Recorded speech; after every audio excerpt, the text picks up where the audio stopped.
በታሪክ ውስጥ እጅግ ባለጸጋ ኃያል ሆኖ ሳለ መሬት ላይ መተኛትን የመረጠው ንጉሥ ማን እንደሆነ ታውቃላችሁ? ዓለምን እየገዛ ራሱን መግዛት ያቃተው ሳይሆን በጦር ሜዳ ሆኖ የራሱን ነፍስ የገራው ማርከስ ኦሬሊየስ። ታሪካችን የሚጀምረው በ121 ዓመተ ምህረት ሮም ውስጥ ነው። በወቅቱ የሮም ግዛት በታሪኳ አይተው የማታውቀው ከፍተኛ ስልጣንና ስፋት ላይ ነበረች። ግዛቷ ከአትላንቲክ ውቅያኖስ እስከ ኤፍራጥስ ወንዝ ይዘልቃል።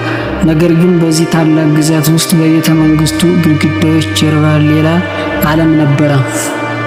የሽንገላ፣ የውሸትና የስልጣን ጥም። በዚህ መሃል ማርከስ አኒየስ ፌረስ በኋላም ማርከስ ኦሬሊየስ የተባለው ልጅ ይችን ዓለም በመወለድ ተቀላቀለ። ገና 3 ዓመት ሲሞላው ወላጅ አባቱን አጣ። በዚህ ጊዜ አያቱ ኤሊየስ ፌረስ ሊያሳድገው ከእናቱ ጋር በቤተ መንግስቱ አስቀመጠው። አያቱ ለልጁ አስተዳደግ ከፍተኛ ጥንቃቄ ያደርጉ ነበር። ማርከስ ገና በሕፃንነቱ አንድ የሚያስደንቅ ባህሪ ነበረው። በዛን ወራት መኳንንት የሚል ማዕረግ ያላቸው ሰዎች ንጉሱን ደስ ለማሰኘት ሲሉ የማስመሰል ውዳሴና ውሸት ያወርዱ ነበር። ማርከስ ግን በውሸትና በማይመስል ሙገሳ መናገርን እንደ ቆሻሻ ይጸየፈው ነበር። እውነቷን እውነት፣ ውሸቷን ውሸት ነበር የሚለው። ይህ የሐቀኝነት ጸባዩን በወቅቱ ሮምን የሚገዛውን ንጉሥ አድሪያን ትኩረት ሳበ።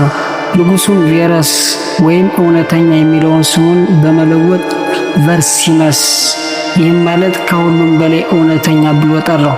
ማርከስ በ6 ዓመቱ የፈረሰኛ ማዕረግ ተሰጠው።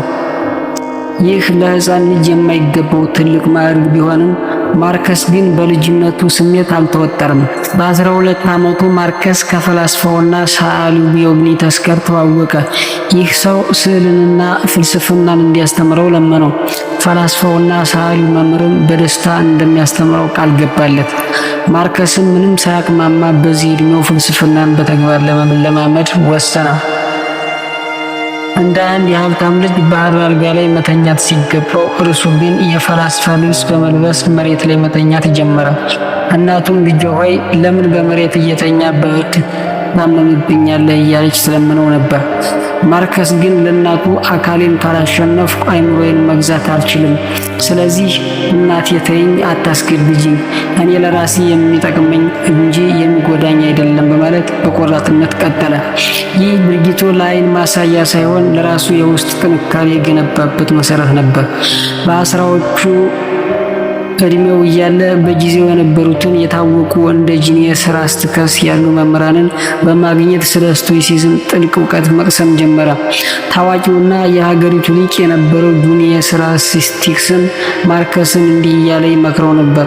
ልጄ ሆይ ለራስህ ማስታወሻን ጽፈህ አስቀምጥ፣ ለሽንገላ ንግግር ቦታ እንዳትሰጥ እያለ በምክሩ ትልቅ የአእምሮ ጉልበትን ይሰጠው ነበር።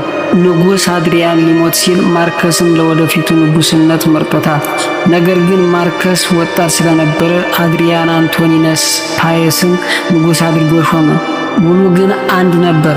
አንቶኒነስ ማርከስን እንደ ልጅ አድርጎ ሊያሳድገውና ተተኪው ሊያደርገው ይገባል የሚል ውልና ቃለ መሐላ በቤተ መንግስቱ ውስጥ በባለስልጣኖችና በፓርላማው መካከል ተደርጎ ነበር። ማርከስም ከአንቶኒነስ ቀጥሎ ንጉሥ እንደሚሆን ሲሰማ ሐዘንና ልቅሶ በአንድ ላይ ተከታትለው ወደ አእምሮው ገቡ። ስልጣን የሰውን ልጅ ወዳልተገባ መንገድ እንደሚመራ ያውቅ ነበርና። ለሚቀጥሉት 23 ዓመታት ማርከስ ከአንቶኒነስ ጎን ሆኖ በትህትና ገለገለ። የሚገርመው የታሪክ እውነት ይሄ ነው።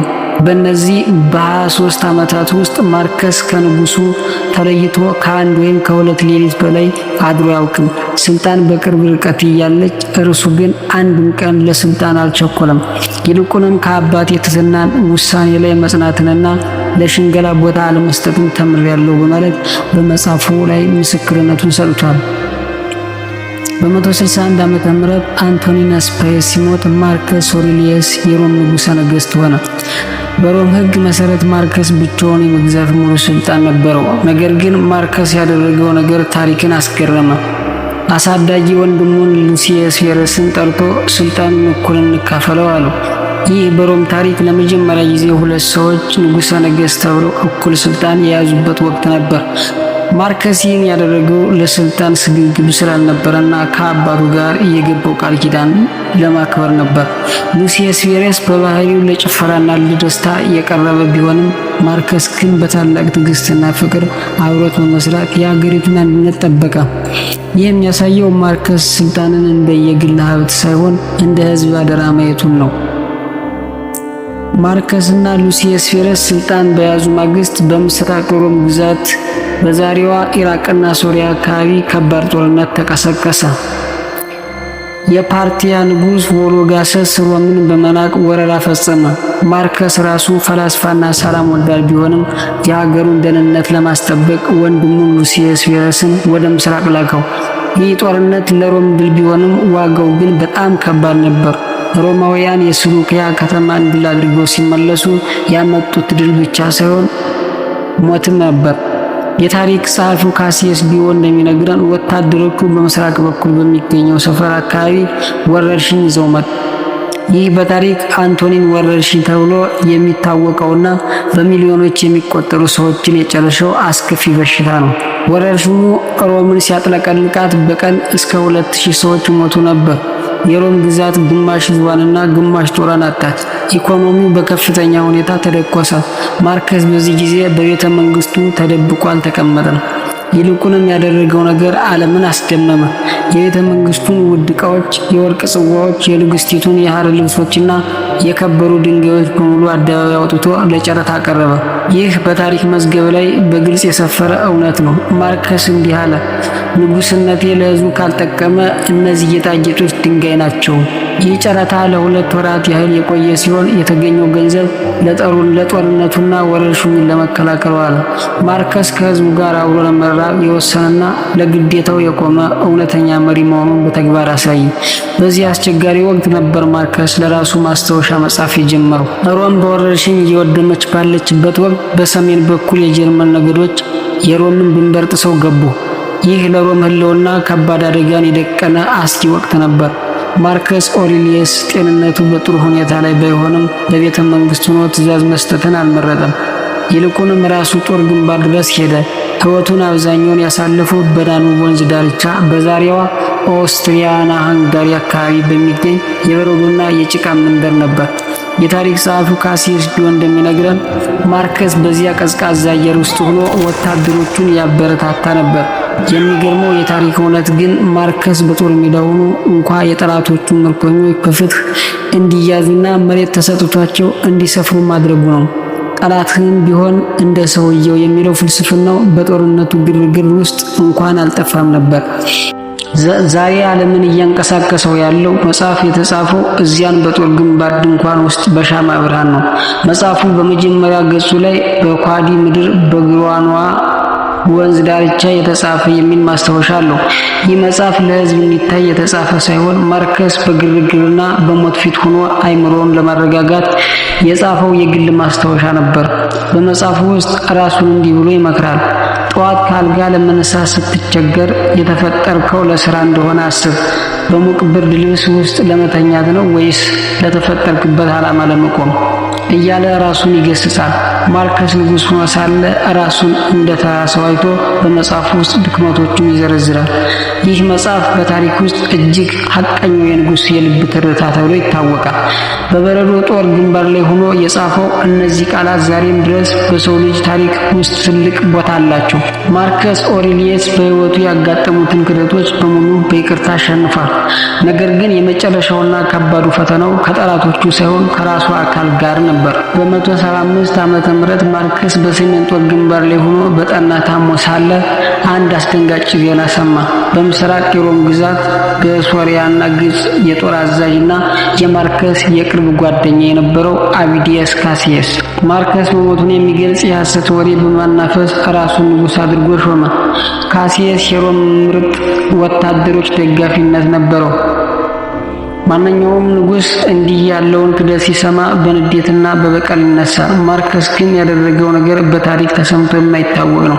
ማርከስ ወታደሮቹ ሰብስቦ እንዲህ አላቸው: የምመኘው አንድ ነገር ብቻ ነው። ካሲየስን ይዘን ሳንገድለው ለበደለው ይቅርታ እንድናደርግለት፣ ይህ ክርክር ደም ሳይፈስ በሰላም እንዲያልቅ እፈልጋለሁ ነበር ያለው። ማርከስ ጓደኝነቱና የሀገሪቱ ሰላም ከስልጣኑ በላይ መሆኑን በተግባር አሳየ። ማርከስ ወደ ምስራቅ ሳይደርስ አቢዲየስ ካሲየስ በገዛ ወታደሮቹ ተገደለ። የካሲየስን አንገት ማርከስ ሲያመጡለት ማርከስ ፊቱን አዙሮ ለማየት እንኳ ፈቃደኛ አልነበረም። ይቅርታ ሳላደርግለት ስለሞተ አዝኛለሁ፣ ልቤም ከመጠን በላይ ተጎድቷል ነበር ያለው። የበለጠ የሚገርመው የታሪክ እውነት ግን የማርከስ ወታደሮች ከካሲየስ ጋር ማን አብሮት እንደነበረና ይሄን የሞቱን ዜና ማን እንዳቀነባበሩት የሚገልጹ ምስጢራዊ ደብዳቤዎች አግኝተው አመጡለት። ማርከስ ግን ማንንም ላለመቅጣትና በጥርጣሬ ላለመኖር ሲል ደብዳቤዎቹን ሳያነባቸው እሳት ውስጥ ጨምሮ አቃጠላቸው። በቀል ማለት እንደ ጠላትህ አለመሆን ነው የሚለው ጥቅሱ በሕይወቱ የተገበረው እውነት ነበር። የካሲየስን ቤተሰቦች እንኳ ሳይቀር በምህረት እንዲለቀቁና ንብረታቸው አንዲትም እንዳትነካ ጥብቅ ትእዛዝ ሰጠ። ይህ ድርጊቱ ማርከስ ስልጣኑን ለበቀል ሳይሆን ለፍትህ እንደሚጠቀምበት ያረጋገጠበት ታላቅ የታሪክ ምዕራፍ ነው። በ180 ዓመተ ምህረት ማርከስ በቪየና በጠና ታሞ አልጋ ላይ ዋለ። በወቅቱ በነበረው ወረርሽኝ ሳይሆን አይቀርም ተብሎ ይገመታል። የመጨረሻ ሰዓቱ መድረሱን ሲያውቅ ወታደሮቹና ጓደኞቹ በሐዘን ሲያለቅሱ አያቸው። ማርከስ ግን በዚያ የሞት ጣር ውስጥ ሆኖ እንኳ ለሌሎች ነበር የሚጨነቀው። ማርከስ እንዲህ አላቸው፣ ስለኔ ለምን ታለቅሳላችሁ? ይልቁንስ ሁላችንንም ስለሚጠብቀን የሰው ልጅ ዕጣ ፈንታ ስለ ወረርሽኙ አልቅሱ። በመጨረሻም የጥበቃ ወታደሩ መጥቶ የዕለቱን የይለፍ ቃል ሲጠይቀው ማርከስ የመጨረሻ ቃሉን ተናገረ። ወደሚቀጥለው ፀሐይ ሂድ፣ የኔ ፀሐይ ቀድማ ጠልቃለችና። go to the rising sun for I am already setting ነበር ያለው። በ58 ዓመቱ በጸጥታ አለፈ። ማርከስ ሲሞት ሮም ብቻ ሳትሆን ዓለም አዘነች። ዓለም ከወርቅ ዘመን ወደ ብረትና ዝገት ዘመን ገባች። ማርከስ አውሬሊየስ ከሞተ ከ1800 ዓመታት በኋላም ዛሬም ድረስ መሪ ማለት ራስን መግዛት መሆኑን አስተምሮን አልፏል። ሰላም ጤና ይስጥልኝ የዚህ ቻናል ቤተሰቦች፣ ዛሬ ስለ አንድ ንጉስ ታሪክ አውርተናል። ነገር ግን ይህ ታሪክ የድሮ ታሪክ ብቻ እንዲሆን አልፈልግም። ዛሬ ሁላችንንም የሚመለከት አንድ ጥያቄ ላንሳላችሁ። በሕይወታችሁ ላይ ንጉስ ናችሁ ወይስ ባሪያ? ታላቁ ማርከስ አውሬሊየስ የዓለም ጌታ ሆኖ ሳለ ትልቁ ትግሉ ዓለምን መግዛት አልነበረም። ትልቁ ትግሉ ራሱን መግዛት ነበር። ዛሬ መከራ ሲበዛባችሁ፣ ሰዎች ሲሰድቧችሁ ወይም ነገሮች እንደፈለጋችሁ ባይሆንላችሁ ምን ታደርጋላችሁ? ማርከስ ያስተማረን አንድ ትልቅ ምስጢር አለ። ተከታዮች ሆይ ማርከስ በጦር ሜዳ ሆኖ ጓደኞቹ እየከዱትና ወረርሽኝ ሕዝቡን እየፈጀው ሳለ የጻፈው አንድ ነገር አለ። እንዲህ ይላል፣ ውጫዊ ነገሮች ነፍስን ሊነኩ አይችሉም። መከራ የሚመጣው ከነገሮቹ ሳይሆን አንተ ለነገሮቹ ከምትሰጠው ትርጉም ነው። ይህ ማለት ምን ማለት ነው? አንድ ሰው ቢሰድቡ አንተን አይጎዳም። የሚጎዳ ተሰደብኩ ብለህ ስታስብና በውስጥ ስትበሳጭ ነው። ማርከስ በቀል ማለት እንደ ጠላትህ አለመሆን ነው ይላል። ጠላትህ ክፉ ስለሆነ አንተም ክፉ ከሆንክ ጠላትህ አሸንፈዋል ማለት ነው። እውነተኛ ንጉስነት በግርግር ውስጥ ሰላምን መፈለግ ነው። ሁላችንም ጠዋት ከአልጋ ለመነሳት የምንቸገርበት ጊዜ አለ። ሰነፍ ስንሆንና ተስፋ ስንቆርጥ ማርከስን አስታውሱ። እርሱ በብርድና በጭቃ ውስጥ ሆኖ ራሱን እንዲህ ይለው ነበር፣ ጠዋት ለመነሳት ስትሰንፍ የተፈጠርከው ለስራ እንደሆነ አስብ። በሙቅ ብርድ ልብስ ውስጥ ተሸፍነ እንድትተኛ ሳይሆን የሰው ልጅነትህን ግዴታ እንድትወጣ ነው የተፈጠርከው። ሕይወት ስጦታ ናት። ማርከስ በየቀኑ የሚኖረው የመጨረሻ ቀኑ እንደሆነ አድርጎ ነበር። እኛም ዛሬ የምናደርገው እያንዳንዱ ነገር፣ የምንናገረው እያንዳንዱ ቃል ዛሬ ብሞት በዚህ ተግባሬ እኮራለሁ ወይ ብለን ራሳችንን እንድንጠይቅ ያስተምረናል። ጊዜያችሁን በማይረባ ወሬና በሌሎች ሰዎች ሕይወት ውስጥ በመግባት አታጥፉ። በመጨረሻም ማርከስ አውሬሊየስ እንዲህ ይላል፣ ስለ ጥሩ ሰው ምንነት መከራከር ይብቃችሁ፣ ይልቁንም ጥሩ ሰው ሁኑ። ሺህ መጽሐፍ ብናነብ፣ ሺህ ታሪክ ብናወራ በተግባር ካልቀየርነው ትርጉም የለውም። ዛሬ ለራሳችሁ ቃል ግቡ። ነገሮች ሲበላሹ አታማሩ። ሰዎች ሲከዷችሁ አትቀየሙ። በምትሰሩት ስራ ሁሉ ታማኝ ሁኑ፣ ልክ እንደ ማርከስ አውሬሊየስ። የዛሬው መልእክቴ ይሄ ነው። ለውጥ የሚጀምረው ከውስጥ ነው። ስለ አዳመጣችሁ አመሰግናለሁ። ሰላም ሁኑልኝ።